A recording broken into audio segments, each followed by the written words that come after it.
En 2014, la BAD retourne en Côte d'Ivoire. Elle retrouve ainsi le pays qui l'a vu naître en 1964 et 1965. Les relations entre l'institution et son pays d'accueil ont toujours été fortes. Entre 1970 et 2014, la banque a financé 70 opérations d'une valeur de plus de 2 milliards de dollars. Le transport, l'énergie, l'eau et l'assainissement, mais aussi les télécommunications et l'agriculture ont été ses priorités de développement. Les infrastructures représentent près de la moitié des aides BAD. 5 opérations sont en cours en Côte d'Ivoire pour une valeur de 174 millions de dollars. L'essentiel concerne vraiment les infrastructures le montant d'à peu près 2 milliards de dollars, on va dire qu'au moins la moitié concerne les infrastructures. Après, vous avez tout ce qui concerne le développement rural et les questions agricoles qui, on va dire en gros, ont pris le quart de cette ressource. Et le quart restant, c'est le développement humain, l'éducation, la santé, mais également tout ce qui est renforcement des capacités. Aujourd'hui, 28 millions de dollars de prêts et de dons sont destinés au service des transports, études, modernisation, rénovation des routes. Le pont Henri-Konan Bédié, mis en service en décembre 2014, est un bon exemple de partenariat public-privé cofinancé et mis en place par la BAD. Le projet est un projet phare sur le continent. Nous avons apporté beaucoup de parties prenantes, de financiers sur la table et aussi s'assurer que le partage de risque est adéquat et que le projet soit exécuté dans le temps et dans le budget. On peut dire que sans la BAD, ce projet n'aurait pas vu le jour, je crois qu'on peut le dire. Donc c'est un exemple déjà patent de la collaboration que nous avons avec la BAD, mais aujourd'hui nous avons repris le cours normal de nos relations. L'agriculture représente 26% du PIB de la Côte d'Ivoire.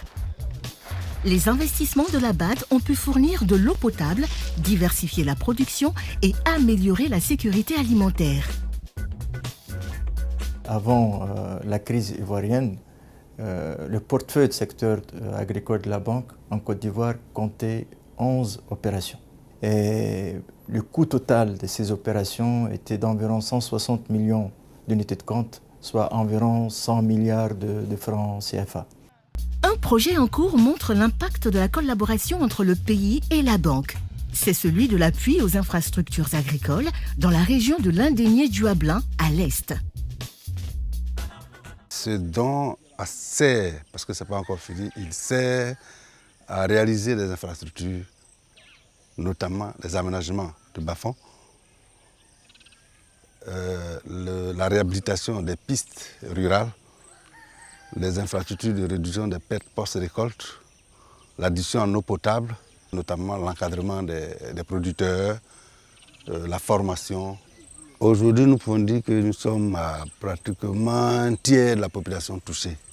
Cela représente 100 000 agriculteurs qui ont amélioré leurs conditions de vie. Si aujourd'hui, de la manière dont le projet est passé dans la région du Moyen Komoué, pouvait passer sur toute l'étendue du territoire national, je vous assure que jusqu'à l'an 2020, nous n'allons plus faire venir du riz de l'extérieur.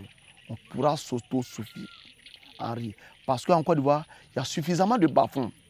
Il suffit seulement des moyens techniques pour pouvoir réhabiliter ces bas-fonds-là et d'encourager les jeunes à la riziculture moderne. L'énergie fait aussi partie de la politique de développement de la banque en Côte d'Ivoire. Les extensions des centrales électriques d'Azito et Cyprel vont permettre au pays de répondre aux besoins, mais surtout de passer d'importateur d'électricité à celui d'exportateur. Par ailleurs, un projet transfrontalier d'électricité doit se finir en 2017. 1400 km de lignes à haute tension pour relier les réseaux de la Côte d'Ivoire, du Libéria, de la Sierra Leone et de la Guinée. Son objectif est d'accroître de 30% le taux moyen d'accès à l'électricité dans les 4 pays et d'électrifier 125 localités le long de la ligne de transmission, soit environ 24 millions d'habitants.